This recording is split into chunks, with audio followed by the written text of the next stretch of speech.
Someone's got a question. No, that's no problem. No problem, Mohammed.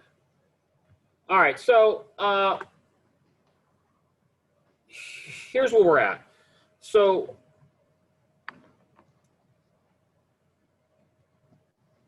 what we're going to do today is we're going to discuss what's called hydrostatic force.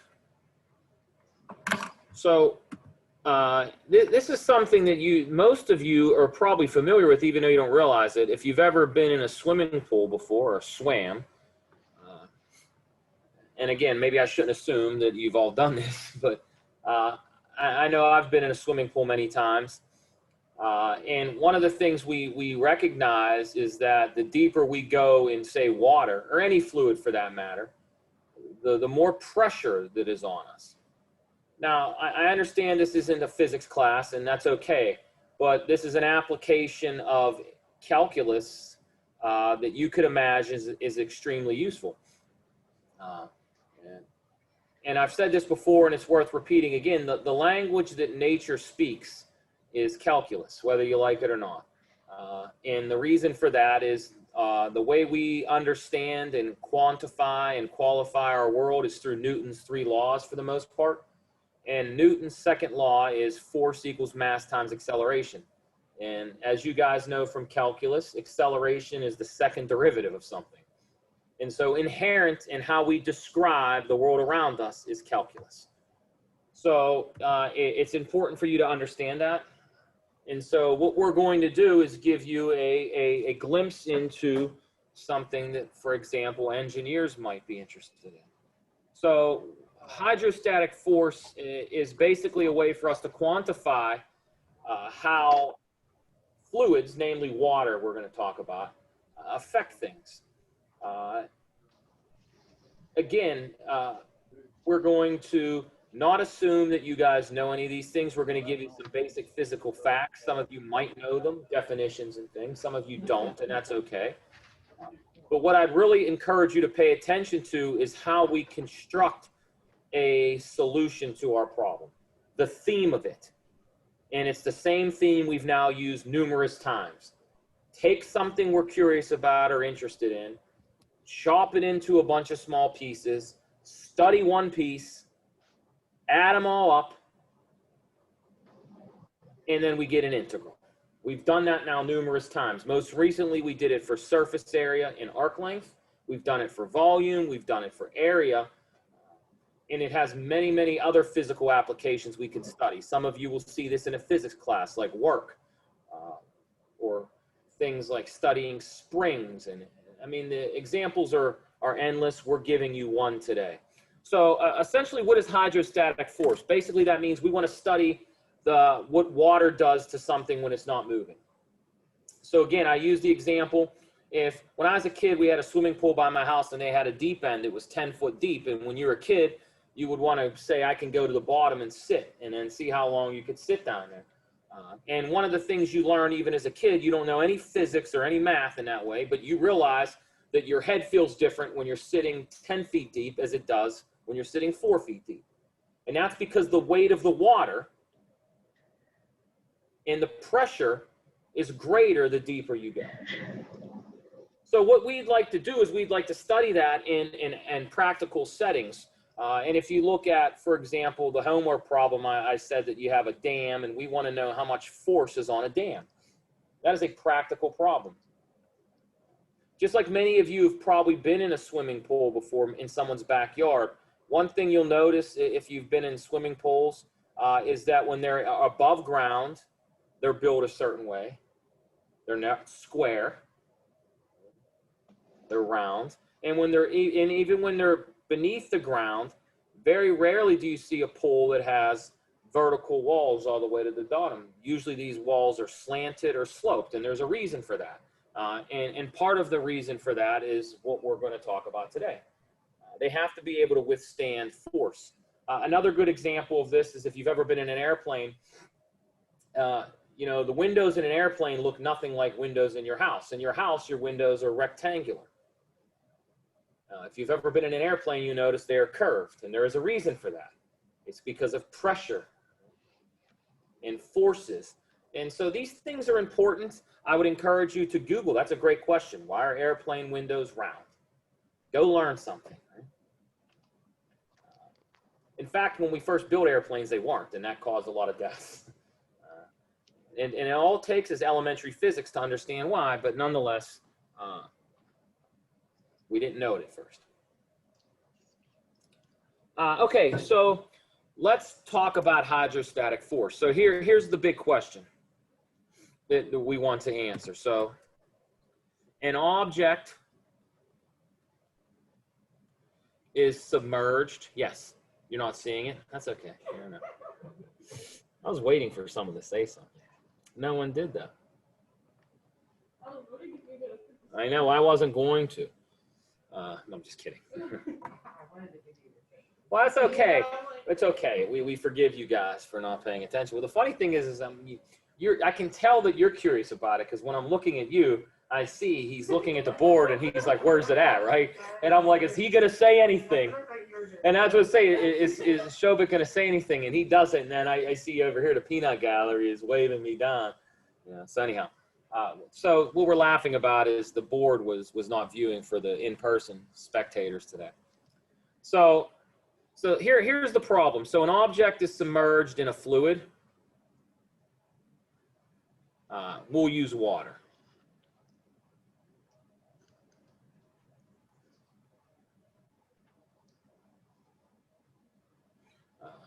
So let's put a little semi. I don't know if that's proper grammar or not. And what we want to know is, what force is it subject to or subjected to? That's a bad grammar sentence too, but we're in a math class, so I don't think you're supposed to end a sentence with to, right? Isn't that like your 7th grade? Remember all that crap you learned in like 7th grade English, like how to structure sentences and all that? Boy, talk about it. They said you never use math. When the hell am I ever going to use that? I would fail a 7th grade language arts test in a second. What is the force? What force is it subjected to? And let's also note, so we assume the water, here's some good grammar, ain't moving. And so the fancy word for ain't moving is hydrostatic. Static means sitting still. And another important thing for any of you wise people out there, like, what about the air pressure? What about the atmosphere? Well, we'll assume that we're going to ignore that. Of course, in the real world, you don't, but we're going to ignore it for these purposes.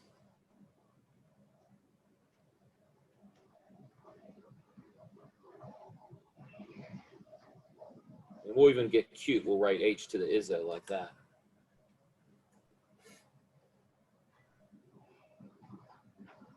So again, you have to think about the practicality here.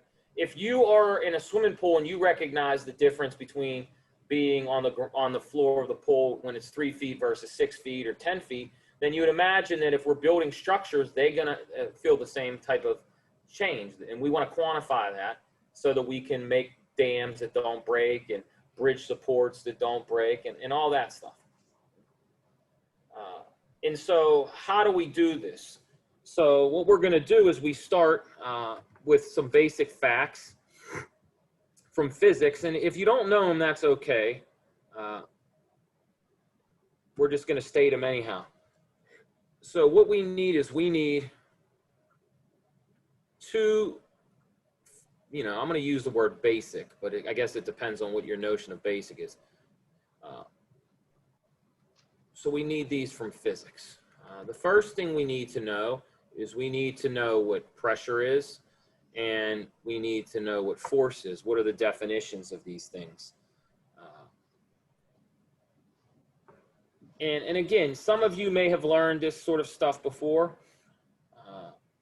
I don't know that you have or haven't. But nonetheless, we're going to do it. There's two ways to sort of think about it. The first thing is that pressure is equal to density times gravity times depth. So inherent in pressure, as you would know, is your depth. So think of these things in context. Density of what? Well, let's say density of the fluid. And then, of course, gravity on Earth has a specific, we've quantified that specifically. And then, of course, the depth.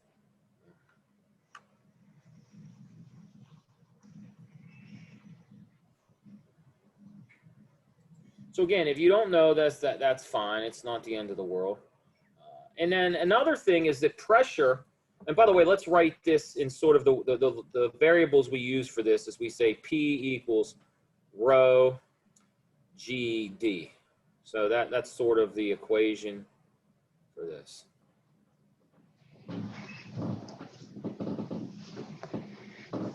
And then the other thing, the definition of pressure.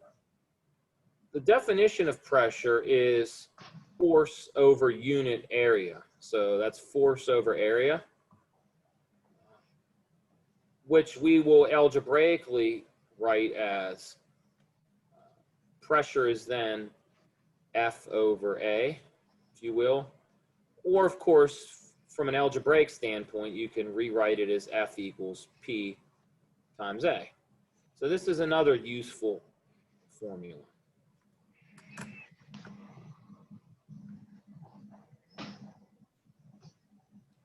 Now, again, we're not going into the physics here. If the more physics you know, the better. But if you don't understand it, then you just take these as truths, and they are truths, at least in most ways we analyze the world. And if you're interested in understanding where these formulas come from, one's a definition, the other can be derived from something. Take a physics class, and most of you probably will have to anyhow, right?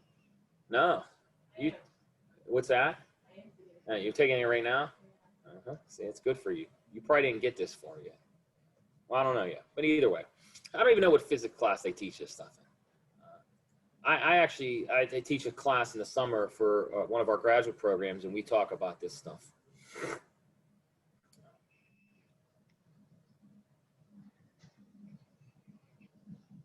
Okay, so if we have these two formulas, then we can make some hay, as they say. So here's the key idea, and this is where integration will come to help us. So notice pressure depends on depth. So this means, thus, if our object is not flat,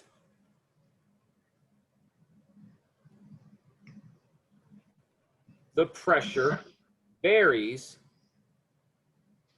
at different places. So what I mean for you to think about is, let me take my phone. If my phone is submerged in water and it's horizontal to the surface, if it's horizontal, that means every piece on my phone is at the same depth. The problem's not difficult. We just use that algebraic formula. However, if my phone is sideways like this, or at any different angle, or if it's vertical like you see here. Now, if it's vertical in the surface of water here, it's going to experience more pressure on the higher up than it is, excuse me, it's going to experience less force or less pressure up here than it will down here. The same way that if you're 3 feet deep in the water, you're going to experience less force than if you're 10 feet deep. So we know, experiment tells us, just living tells us that depth matters. And from physical theories, we can derive this formula that pressure is density times gravity times depth. Although you go too deep, the pressure will kill you.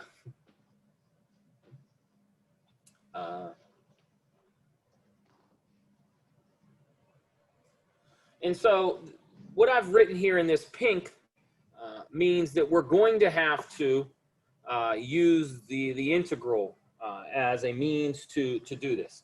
Because if we want to add something up that is not constant, then the way to do it is to integrate.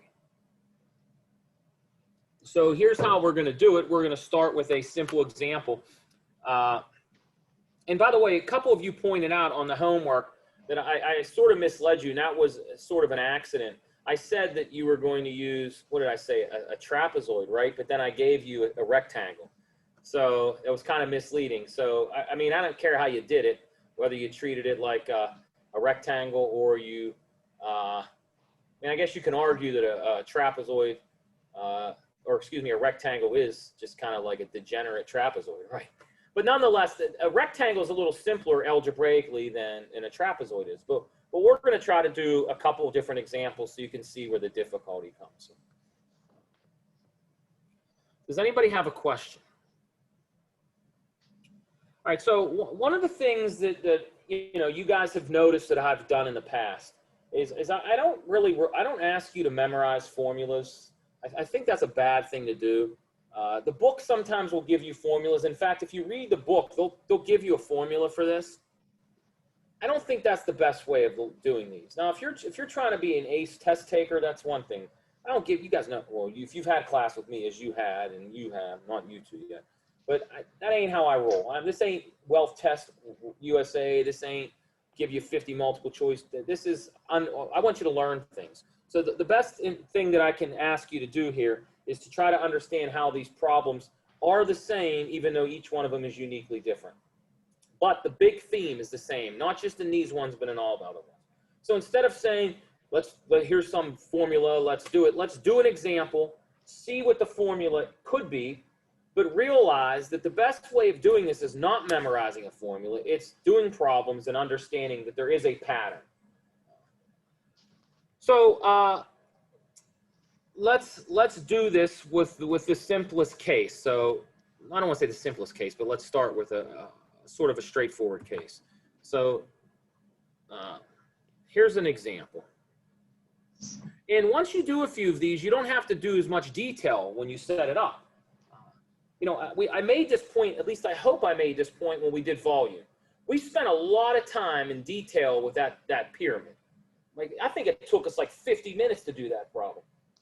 But what I was trying to tell you is, in general, once you understand the theme, you don't need to do that every time. These things often come down to just a simple formula.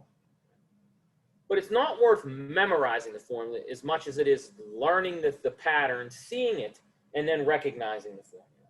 So here we go. Imagine, so let's just say a rectangular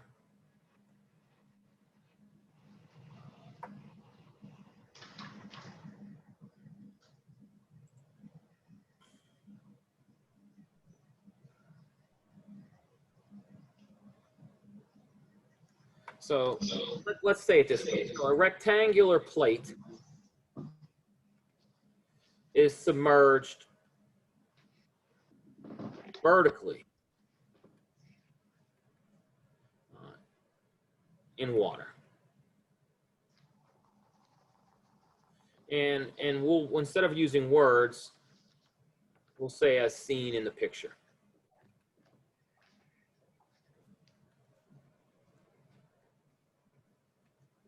And what we're going to want us to do is we want to determine the force on the plate. Now, we need some, if this problem is going to make any sense, instead of me just saying a rectangular plate with like length L and width W, that'll be hard. So let's just give some numbers, and then hopefully you guys can figure this out. So maybe instead of saying rectangular plate, let's put it this way. Let's give you its dimensions right away. Let's say, pick easy numbers. Length equals 50.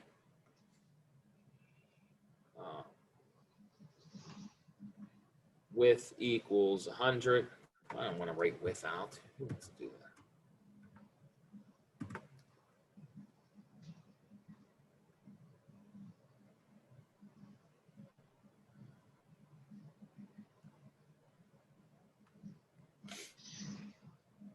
All right, so let's draw this creature. So I guess we need one more assumption before we do anything. So let's determine the force on the plate if the plate is at the surface. I guess I can include that in a picture below. Whatever. Okay, that's fine. So here we go. Let's draw a picture. We have some water. Here's the surface of the water, and then we have a rectangular plate sitting in it.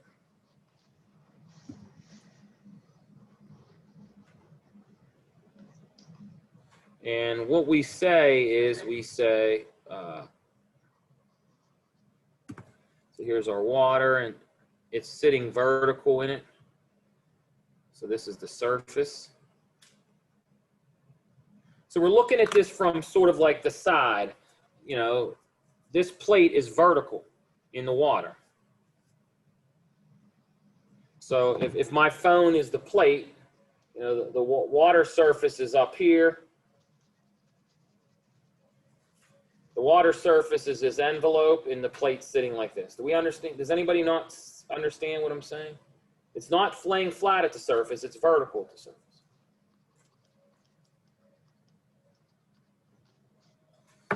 And what are the dimensions of this beautiful creature? The dimensions are 100 wide. So let's look at context. I'm saying it's 100 this way, and I said length is 50. Maybe I should have not called that L, but nonetheless, we get 50 by 100.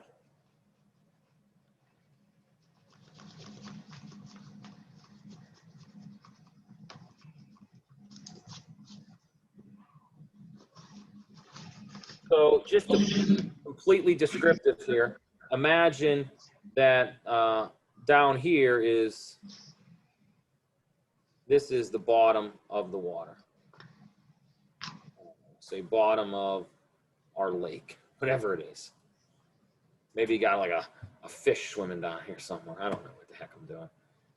We'll draw Nemo. Here's a fish swimming.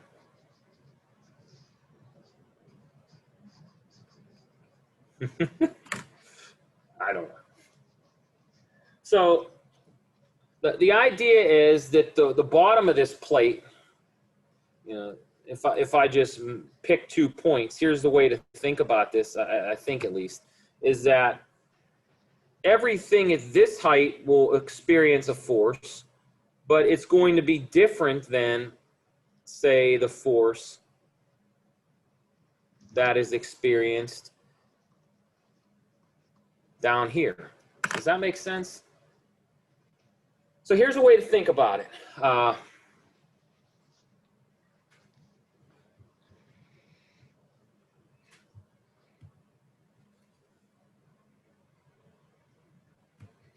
Maybe I'll write this in a different color. So we know. Now, if you don't know this, that's fine. I'm telling you it's true. So we know that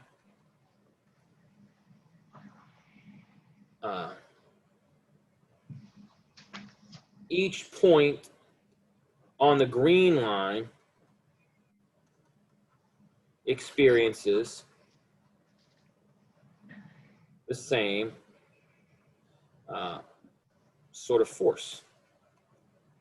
And then similarly, each point on the pink line does the same.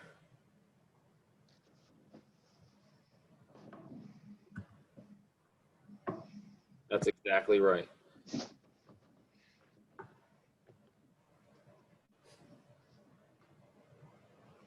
So what we want to do is we want to say, okay, let's figure out the force on the green line. Let's figure out the force on the pink line. Let's figure out the force at every line, so to speak, and then let's add them all up.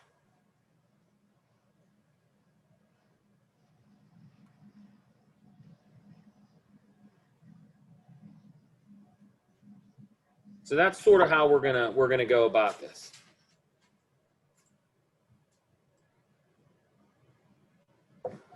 But in order to do that, we need coordinate systems, and we need to sort of, all we've done is we've stated a problem that depending on how your understanding of the English languages makes sense, but we haven't formulated it in any way that we can solve it yet.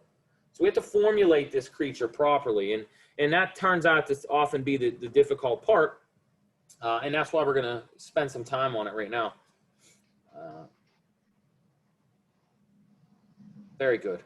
So here's the idea, and we've done this, and this is what I want you to pay careful attention to. So the idea is to slice up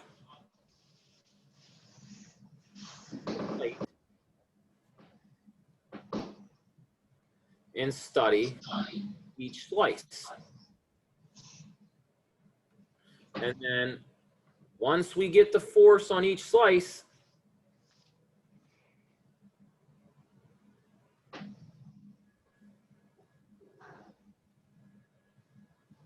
we add them up.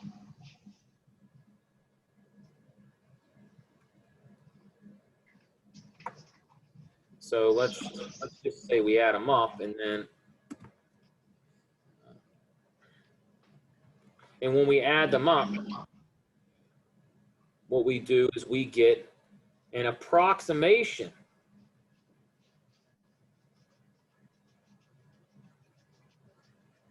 of the total force. And then using an integral,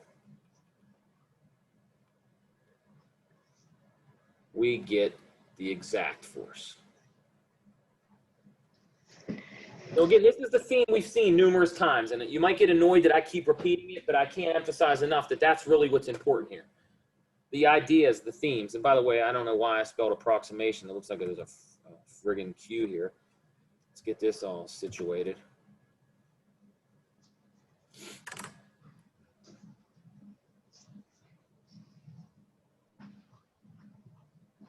So what we need in order to slice this up and get some useful information, don't forget our goal is to not just get any sum, but we want a Riemann sum. Because if we have a Riemann sum, if we get the Riemann sum, what's nice about that is it converts to an integral. As long as we take the number of slices towards infinity.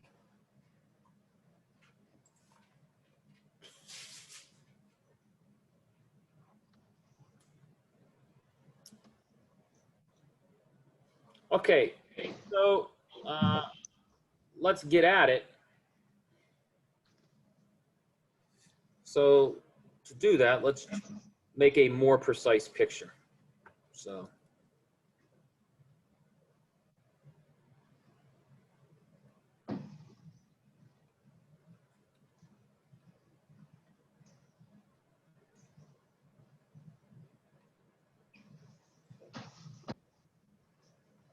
what I have to do, and this is one way to do it, it's not the only way of doing it. You might want to do it differently.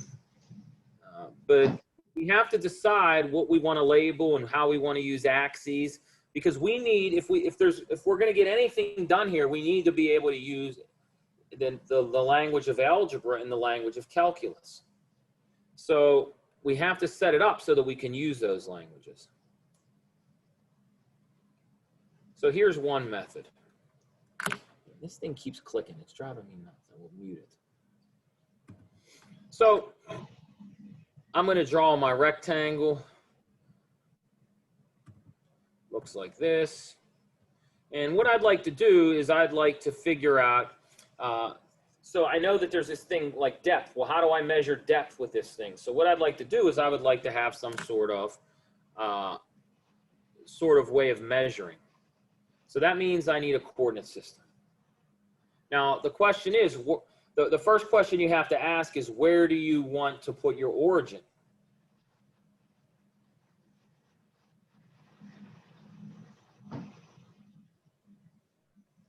And how do you want to do it? Do you want to make it counterintuitive?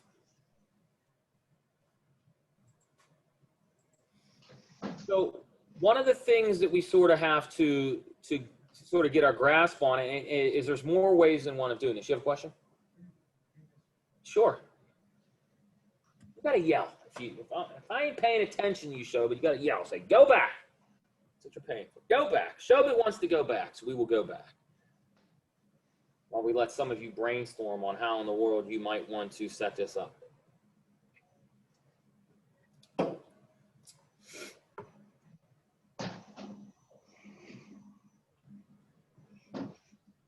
Now, everybody has, all right, so everybody has their sort of way they want to do this. And I'm going to show you how I do it. And I don't know that it's the best way, but it's a way. And I never like to pretend that I'm doing it the best way. So just like to show you that it's the way that I learn it. So here's my water. What I'm going to do is I'm going to drop an axis in here. So I'll make it, I don't know, let's how about we use brown. I don't know if we've ever used brown. So what I'm going to do is I'm going to drop a vertical axis here. And I'm going to call this my y-axis. And then, of course,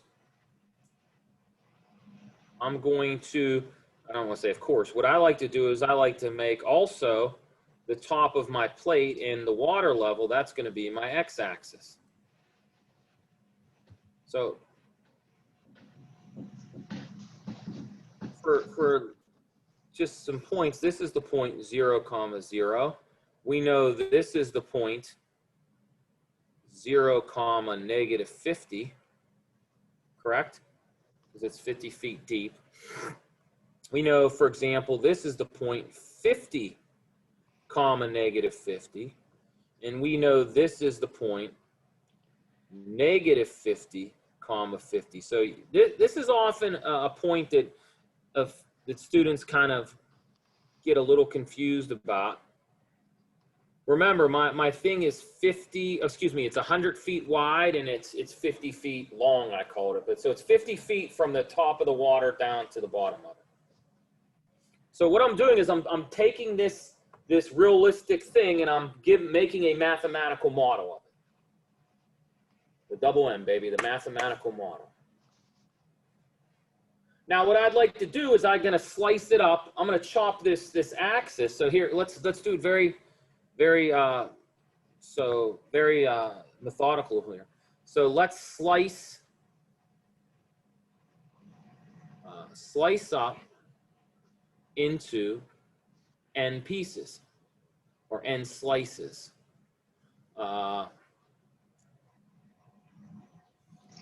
Now remember, we have to decide how we want to do this. Do we want to do it vertically, horizontally? Yeah, that's a good point, Becca. That's a typo on mine. This is negative 50 here. Let me fix that.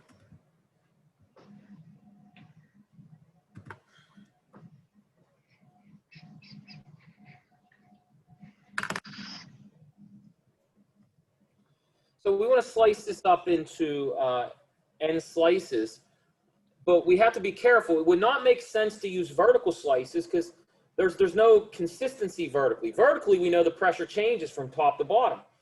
So what we want to use is we want to use the idea that at the same depth, the pressure is always the same. That's what we want to use. So let's just draw an arbitrary slice. Now what I'm going to do is I'm going to draw it bigger than normal, but I want to enlarge it so that we sort of get the idea here. So let's call this my one slice. So we'll call this the kth slice.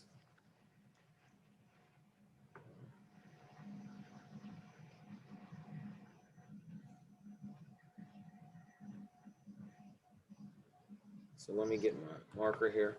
So this is the kth slice.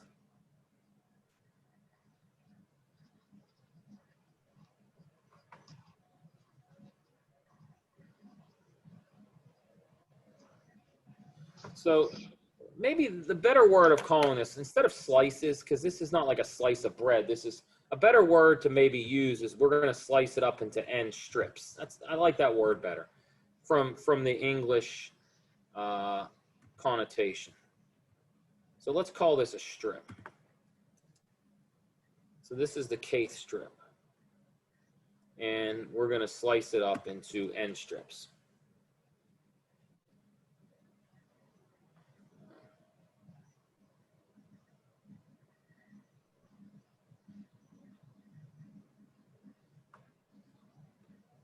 So using the notation that we use now, and again, I don't mean to make you feel guilty or that you're not trying, but we've now used the same notation this whole semester and at the end of Calculus 1. So at some point, if you're not understanding where these subscripts are coming from and where I'm getting this stuff from, you really are going to have to think about sort of how you're studying or how you're preparing, and you need to ask questions. Because we've done this enough times now that it should start to become a little more, or a little more familiar, I guess is a better way of saying it. Okay, so if we look at the dimensions of this thing, what we'd like to know is, okay, what are we trying to study? Well, we're asked to find the force of this, right? And we know force is pressure times area. So let's denote the following way. So let F sub k equal the force on the kth strip.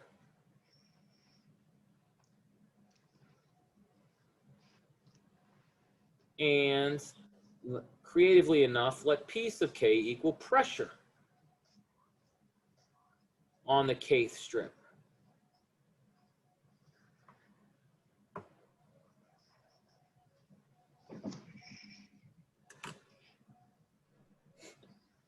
So I'm just giving names to this. So remember, I'm going to have n strips. I'm going to have k equals 1, 2, 3, 4, 5, 6, 7, 8, 9, 10, all the way up to n, whatever n is. Now, we sort of given names to all these things. Let's draw it before we go anywhere. What do we normally call this? Well, this is some very small thing. Let's call it delta y. And the reason I'm going to call it delta y instead of x is because I'm thinking of it in a vertical sense. And then, of course, it's clear to us what the area of this strip is. Perhaps, maybe not. But at least we know the width of this strip is 100.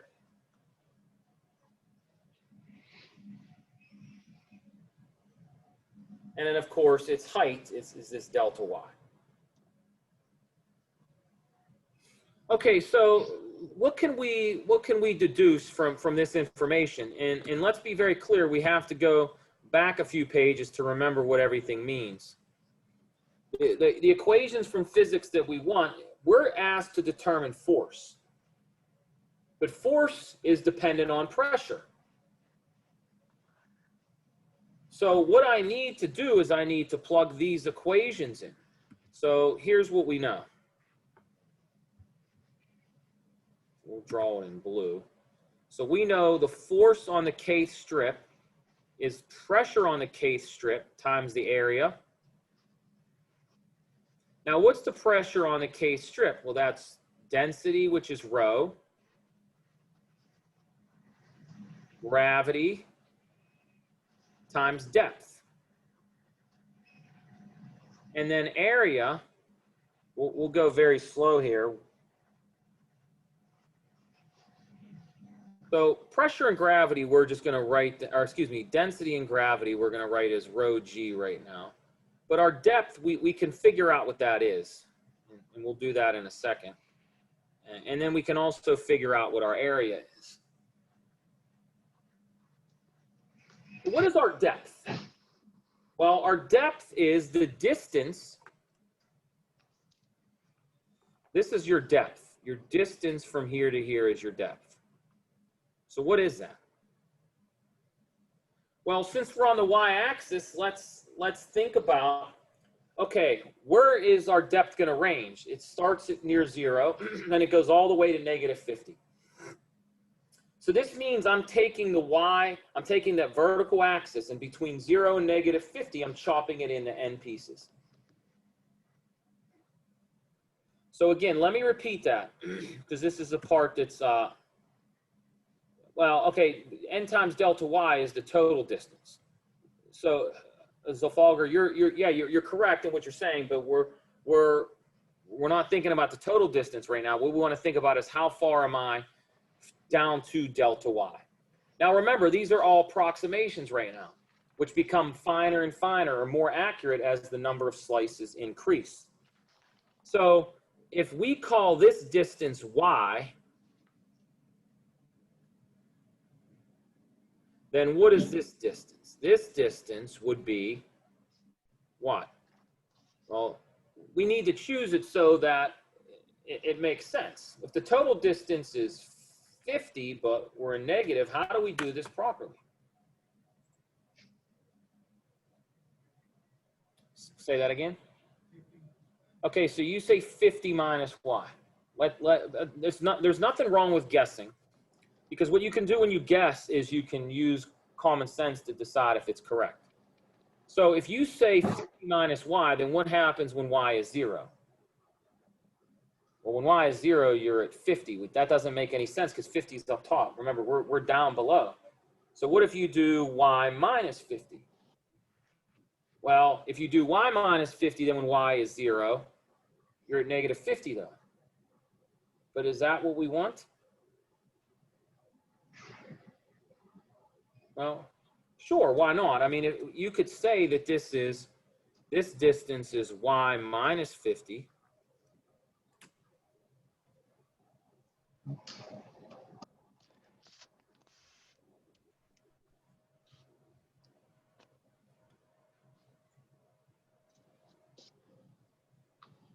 So again, let's double check. You add them up. If you take y plus y minus 50, what do you get?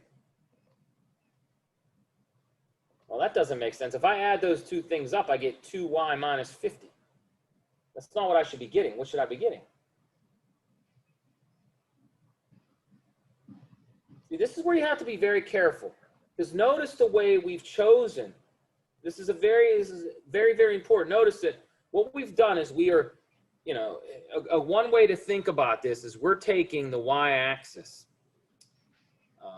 Come over here. We're taking the y-axis, and I'm going to draw it vertically because we're going between 0 and negative 50. And we're going to chop it into, say, you know, n pieces. So let's just say I do 4 for the sake of argument right now. So, you know, what is this piece? We'd call this y sub 1. We'd call this y sub 2. This would be y sub 3. And what are these guys? Well, that would be, we're breaking 50 into 4 pieces, right?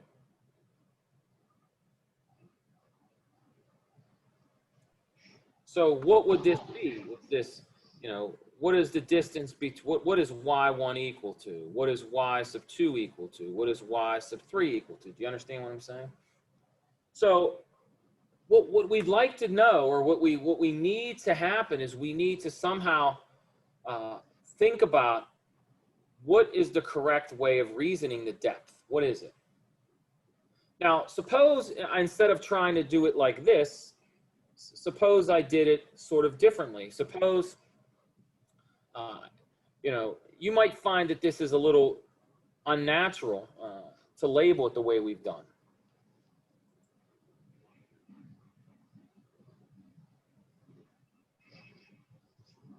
So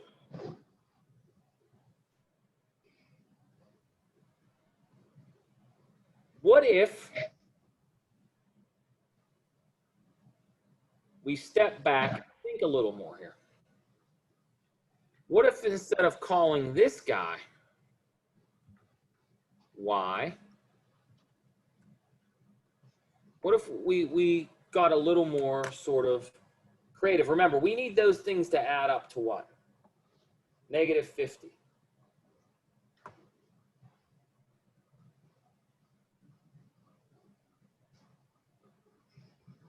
So how can we construct this in a more reasonable way?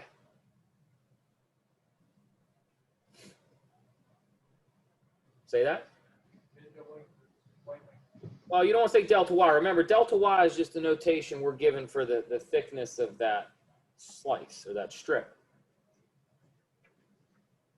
But, so we don't want to say that delta y is not going to have anything to do with this. So this is the tricky part.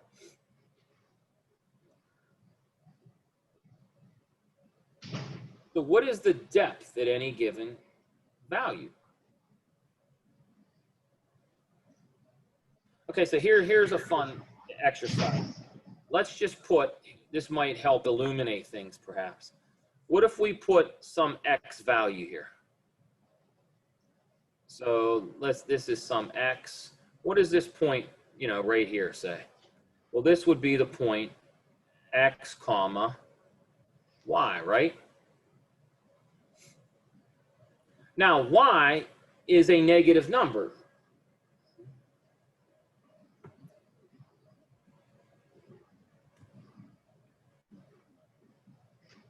Yeah, because that's the way to think about it. So the way you need to think about it is that the depth of water at it, this value is what? It's right. So it's not Y, but it's what? Say it again. Say it. Okay, so pick a number. Say 25. So this would be the point. If let's imagine I pick some other number. Suppose let's just pick 10. So what is this point right here? This is the point 10, comma, well, whatever my height is, let's say negative, no, let's say negative Y.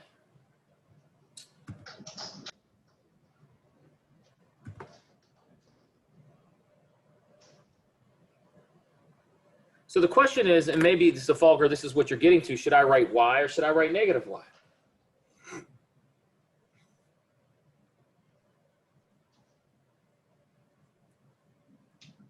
Well, it depends on how I want to integrate.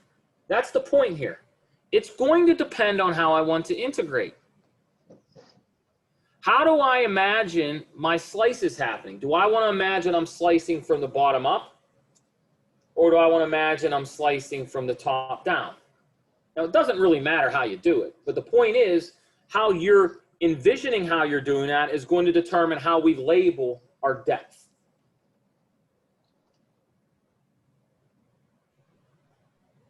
So we need to figure out what D is, our depth. And we have two ways of doing it correctly. We can imagine we start from the bottom up, or we could imagine we start from the top down. Just like if we were doing things like area before, we always went left to right, but you could have just as easily read right to left. Everything just is opposite. Now, depending on how we want to envision this, is in this particular sense is what we need to do. So if we imagine then that we're going to start slicing from the top up, or excuse me, from the bottom up, then it's going to have to be a different description than if we went from the bottom down. Or the top down. Wow, now I'm losing my mind.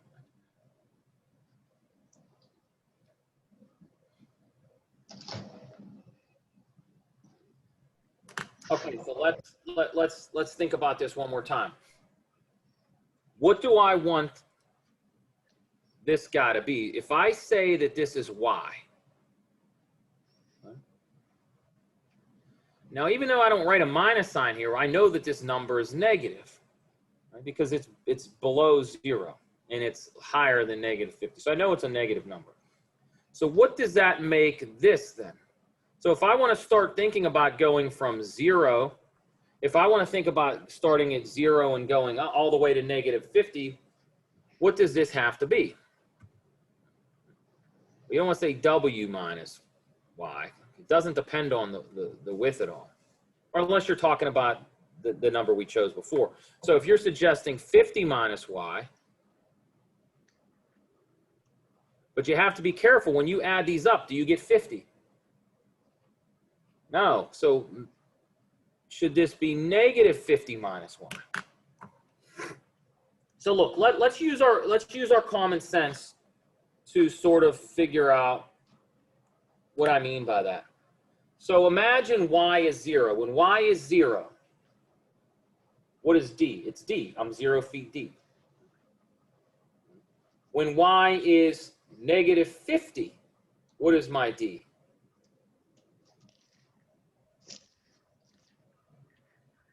So, well, is it? So, okay, so here's a better way to think of it. Don't do negative 50. If I think Look, if I take these two pieces and add them up, y plus negative 50 minus y, I get negative 50. So that seems reasonable to me. Now choose for the sake of an argument, you want to go 10, say, meters deep. So you go 10. Well, then what is that? That means that you're 10 down here. So this would be 10. And what would this be? Well, this would be negative 50. That would be negative 50 minus 10, which would be negative 60. Does that make any sense? No, see, we're still off.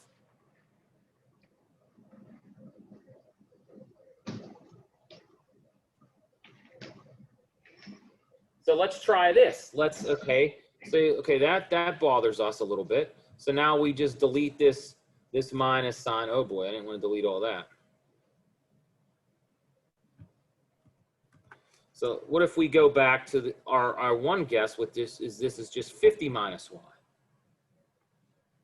Now when I added them up, when you get 50.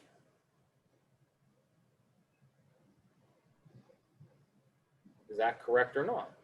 Now suppose your depth is 10.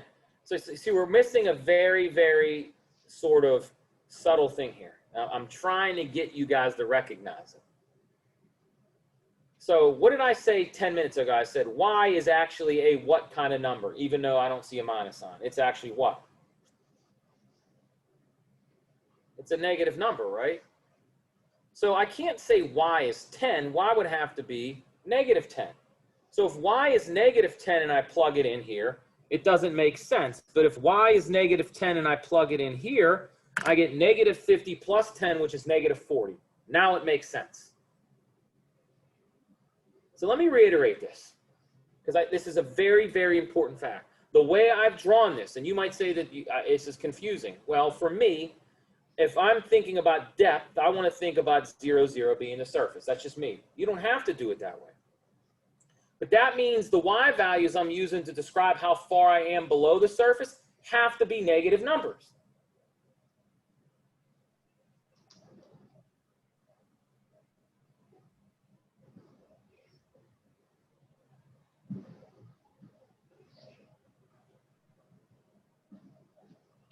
Does anybody have a question?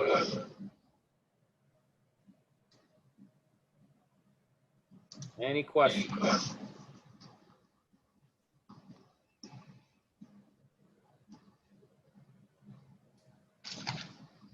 Now, I didn't have to do this. I could have maybe said, instead of doing negative 50, I could have said, let's just imagine everything's positive for the sake of argument. And you're going to get the same answer. It's just that it's not as, your model isn't describing, at least in my mind, it's not the same description.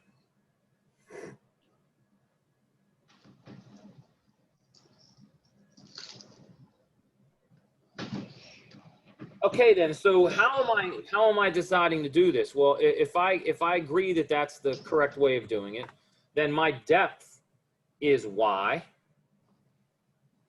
And then what is my area? Well, my area is length times width. So its length is, of course, 100. And its width is delta y.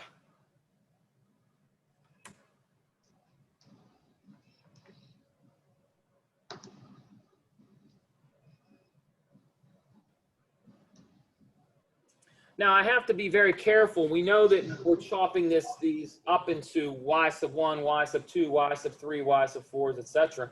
So this should really have a subscript on it. This should be some sort of y sub k.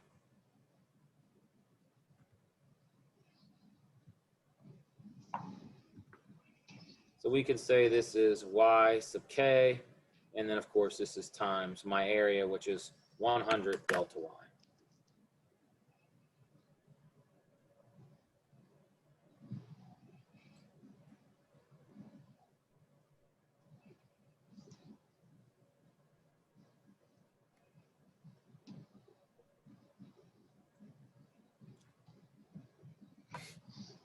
Now, a couple of things you might need to sort of come to terms with. You might say, okay, well, this doesn't make any sense to me, O'Grady, because if y sub k is a negative number, I get negative force. What does that mean?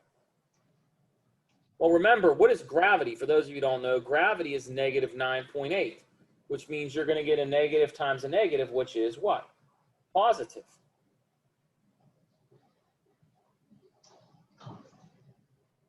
If you want to think of it in that nation. By the way, does it matter though?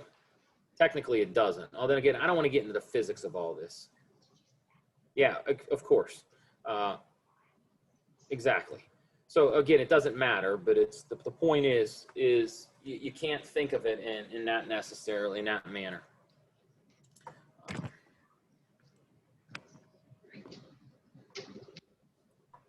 And by the way, for those of you who, if you're confused what I'm saying, force is technically a vector. It has direction and magnitude. And all we're really computing right now is the magnitude. So the absolute value is all that really matters.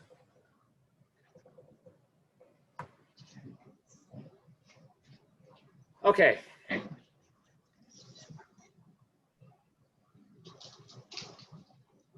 So if this is the force on the K-slice, then how do we get anything from this? Well, what do we do? So we can add them up. So it follows that total force is this. It's approximately the sum, K goes from 1 to N, of the F sub K's. And of course, what are these creatures? These creatures we just saw are density times gravity times depth, and then times delta y. And this is clearly, and by the way, I guess I can write this if I want to be a little more sophisticated. I can pull the 100 out, and then the rho, and then the gravity.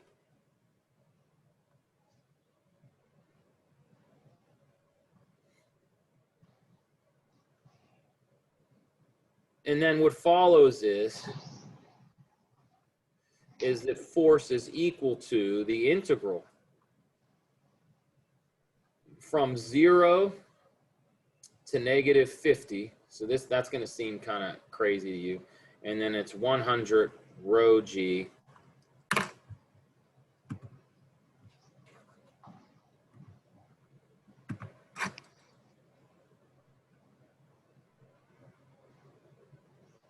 and then it's just y dy.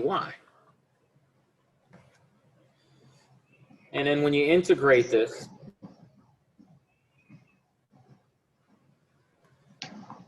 what does this become? It becomes 1/2. So this is 100 rho g over 2. And then this is y squared from 0 to negative 50.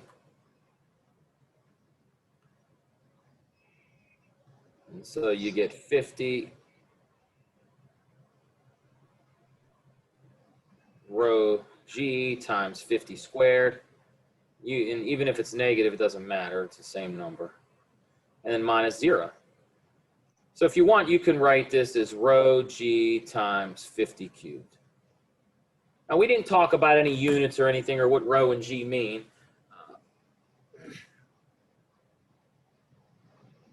Or we know, I mean, rho is density. And what's the density of water?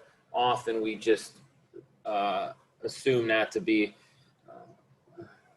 1,000, what is it, usually 1,000 meters cubed, or kilograms per meters cubed. Gravity is typically 9.8 meters per second squared. But right now, we're not terribly concerned with that. What we're concerned with is how to build an integral out of this.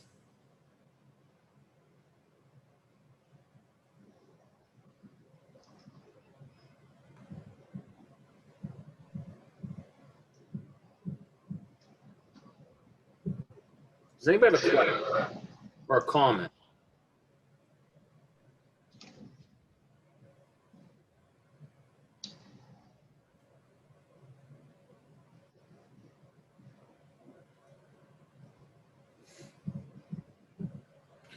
Now, when you have a different shape, the only difference is, let's backtrack. With a rectangle, the thing that's interesting is the y value the width of my strip, or the length of my strip, was always constant because I had a rectangle. No matter where I drew my strip, it was going to be the same width. Does that make sense? Now, if I had something like a trapezoid or a triangle or a semicircle, that is not going to be the case.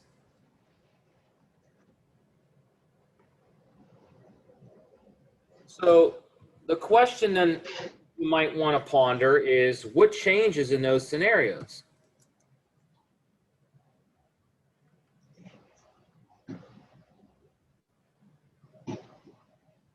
So what changes when you say the plate, you know, is a different shape?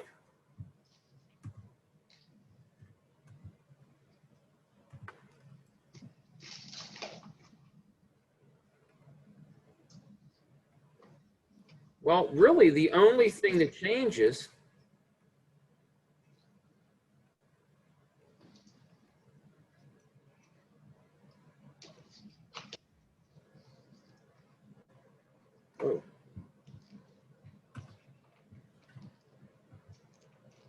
so the only thing that's going to change is the width of your slice. Oh boy.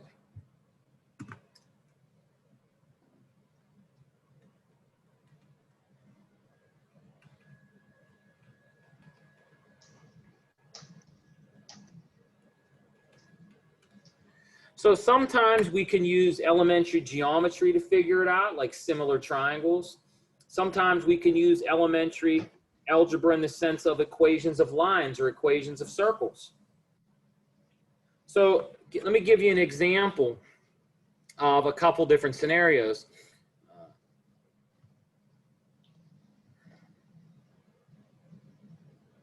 Well, let's just do one. What the heck?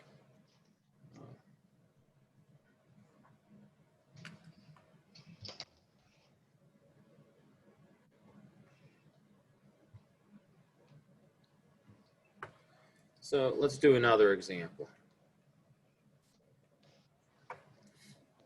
Before we do that, does anybody want to ask a question about this one?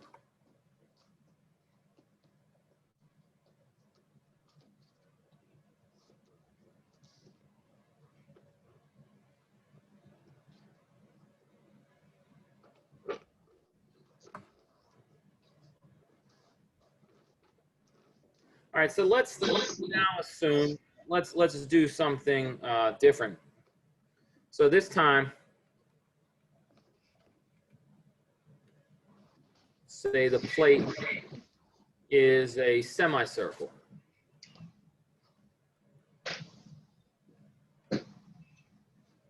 Of radius 5. And so once again, let's draw the water, and then I got to draw my semicircles. So here's my semicircle. And the radius here is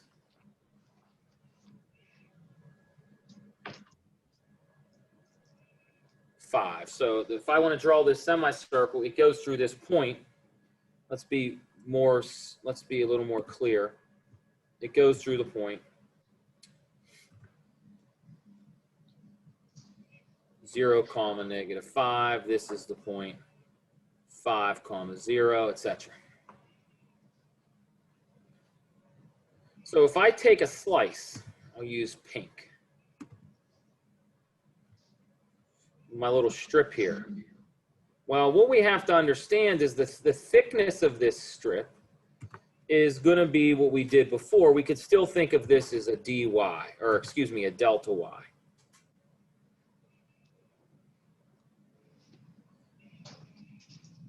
However, the width, as you can see, if I take this strip, the higher up this strip is, the wider it is. The lower it is, the more narrow it is. And so you can understand that if you throw some algebra in with this geometry, if you take, what's this point? Well, imagine this point right here. What is this? This is some point x sub k, comma y sub k. But how are x and y related? Well, y sub k is equal to what? Negative 25 minus x squared. That is the equation of a semicircle. And since we're on the bottom half, that's how y sub k and x sub k are related.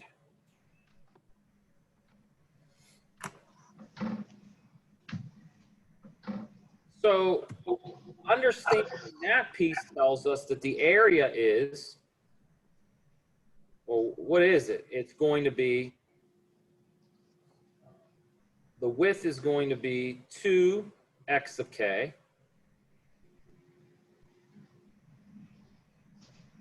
because it goes all the way across. And then it's times delta y, that's the thickness. And so this becomes 2 with a minus sign in front. And if we rewrite this in terms of y, this is 25 minus y sub k squared delta y.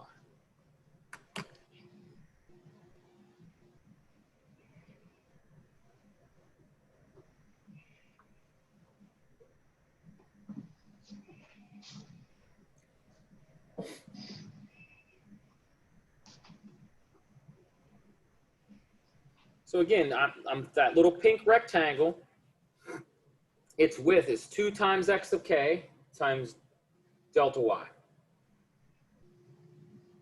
And if I use this algebra now, of course, you're going to say, well, why you wrote it backwards? I didn't write it backwards. You know, don't forget this thing could be solved for x sub k, and that's what I'm doing. You can remember the equation of a circle is x squared plus y squared equals radius squared. So you could solve that for x or y.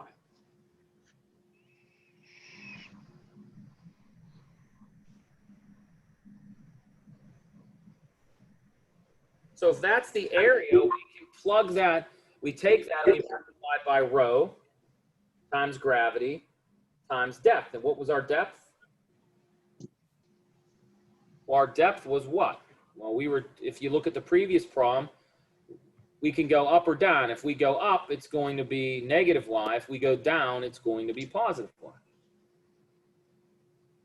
In the previous problem, we went down. We said we're going to integrate from 0 to negative 50. So if we do the same routine here, we'd integrate from 0 to negative 5. But we can also, if we wanted, flip that and integrate from negative 5 to 0. It doesn't matter. You learned that way back in Calc 1. If you flip your bounds, you multiply in front by a negative sign. Does anybody have a question about this piece? All right, so let's put it all together. Now, I don't want to rush, but we're almost out of time. And so what does this mean? This means that the force on the case strip is rho gravity y k times what we just wrote, which was negative 2 times 25 minus y sub k squared. And then that was delta y. And so that's one slice. And so we can do the Riemann sum stuff, but now we already know it. What's this integral? This integral becomes minus 2 rho gravity, and then we're integrating from 0 to negative 5.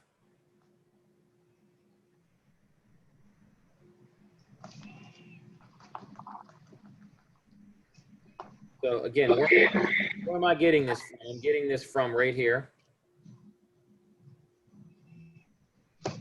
And then I'm integrating up to negative 5 of y times 25 minus y squared dy.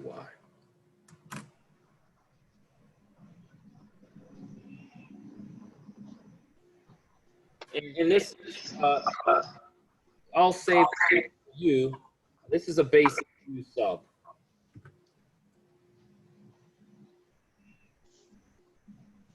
So you can say u equals 25 y squared. to compute this.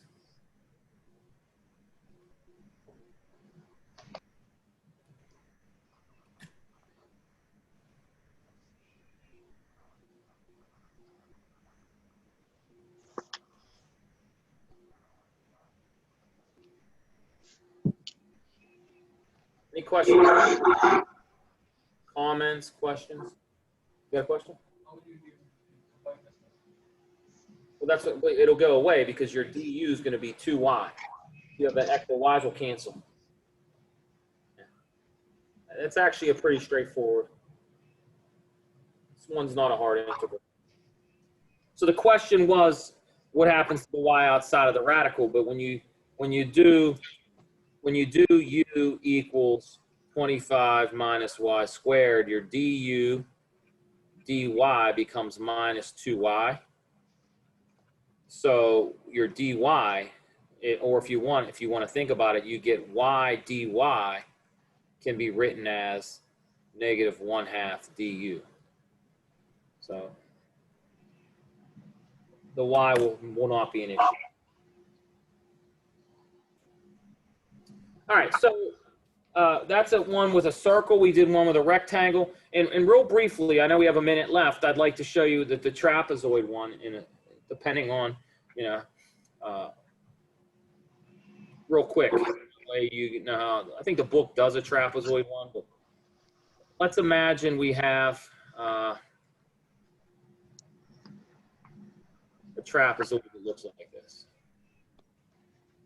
And so for the sake of argument, let's imagine we use some simple geometry.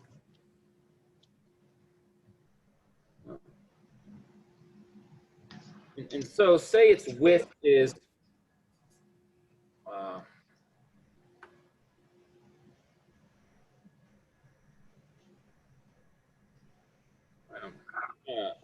sloppy here. Say its width and height are the following. So let's say that this is, if I say this is 50 feet wide at the bottom, then this would be the point 25, comma something.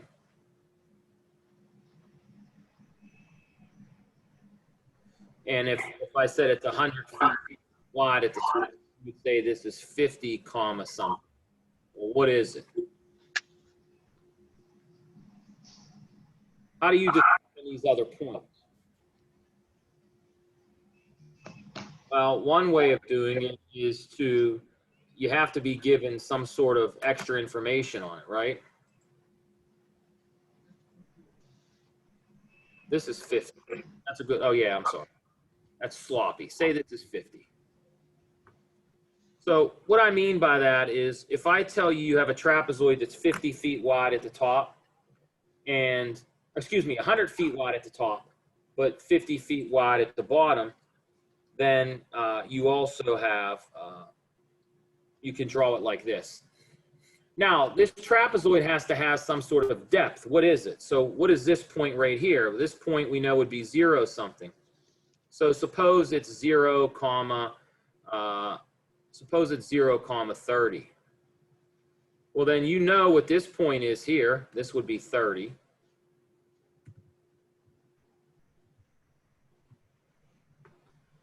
And then you can easily determine what this would be.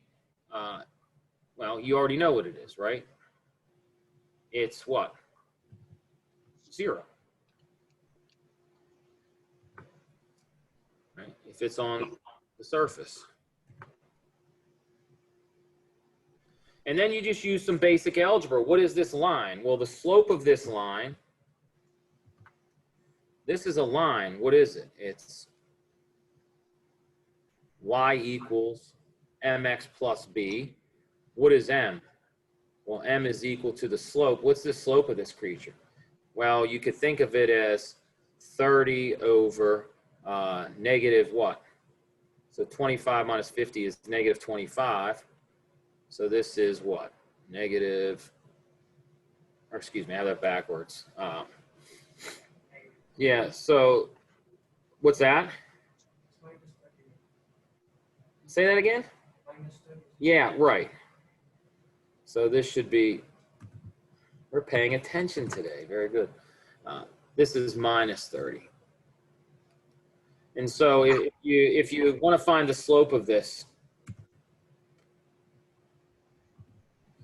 using your little slope formula, you have 0 minus negative 30 is 30. And then 50 minus 25 is 25. Divide everything by 5. You get 6/5, right? And so this is, for example, y equals 6/5 x minus 50. So then real briefly, if we just beat the dead horse real quick, and by the way, if you got it, I don't want to use that color. If I take my slice and we repeat the same process we've done before, so the area of the red slice or of strip is equal to, well, it's going to be 2 times, if this is some point x, 2 times x sub k times delta y. And then if we solve this, we get x sub k equals what? Well, it's 5/6 y sub k plus 50, correct? So this is 2 times 5/6 y sub k plus 50 delta y. So anyhow, we're way over time, and I don't think I made a mistake. If I divide through, it becomes 5/6, and then I add 50 to both sides.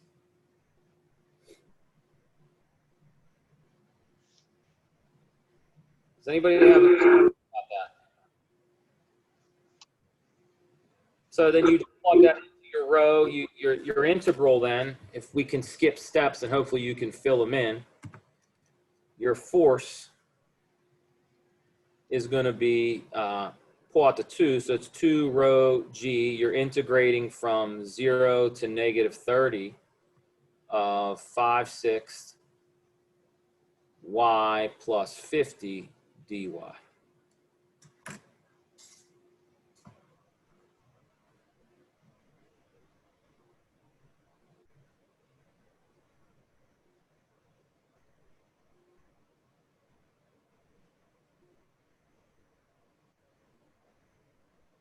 Any questions about that? Comments?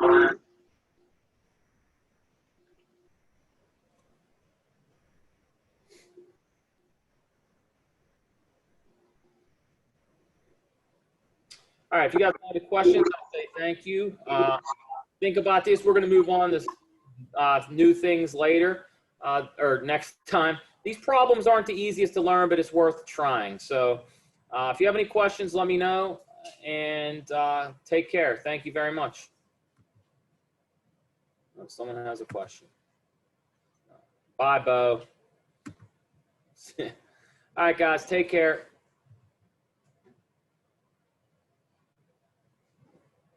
Did I not stop that?